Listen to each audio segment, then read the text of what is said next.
Hey guys, small tip here for the Ruby life pools. It's applicable to a couple other dungeons as well, but it's primarily used here in RLP.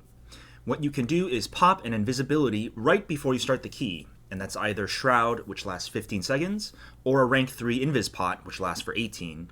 And this is just long enough to get you past the first rock dude here, which is it's a mob that's very inefficient to kill, and especially on fortified weeks, you really want to skip this.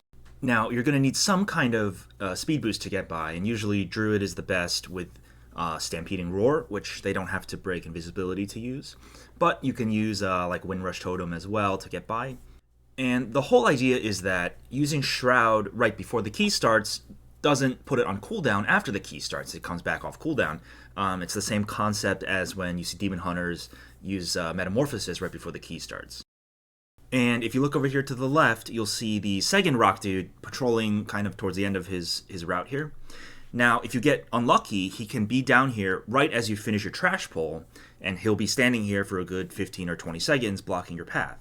Now, usually this one gets skipped as well as with the first one. They're very inefficient to kill, right? But if you use Shroud before the key started and you didn't use it again for whatever reason, it would be off cooldown here, and so you could use it to sneak past this second sentinel if you were to get a bad patrol timing.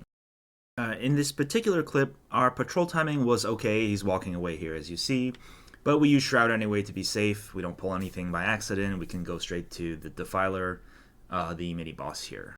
Now, what to do if you don't have a rogue, right? Not every group has a rogue or wants a rogue. Well, you're going to need to use an Invis pot to get by, and you're going to want the rank 3 Invis pot, which gives 18 seconds of invisibility.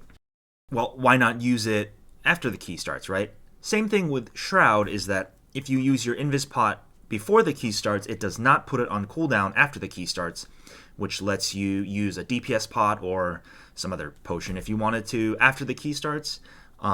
Also, the same thing with before, if you needed to skip the second sentinel, you can Invis pot it for whatever reason, but generally it's the idea is that you can use a DPS potion after the key starts if you Invis pot before the key starts.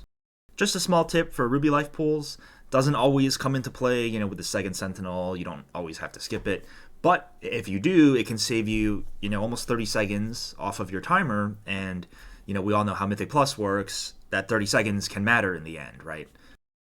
The other dungeons, which this might come into play, is Shadowmoon Burial Grounds. Sometimes that first pack gets skipped. I don't know, maybe you would skip something in Temple if you wanted to do the boss first. You could Shroud before the key started and then Shroud again to get all the way there. There's various use cases for this, and there certainly will be in the future as well. So keep an eye out for times you can Shroud before the key starts and skip first packs of dungeons. Thanks for watching, and any questions, please don't hesitate to ask in the comments. I'll try to answer all of them, and good luck in your keystones. Okay, we got our 3 points.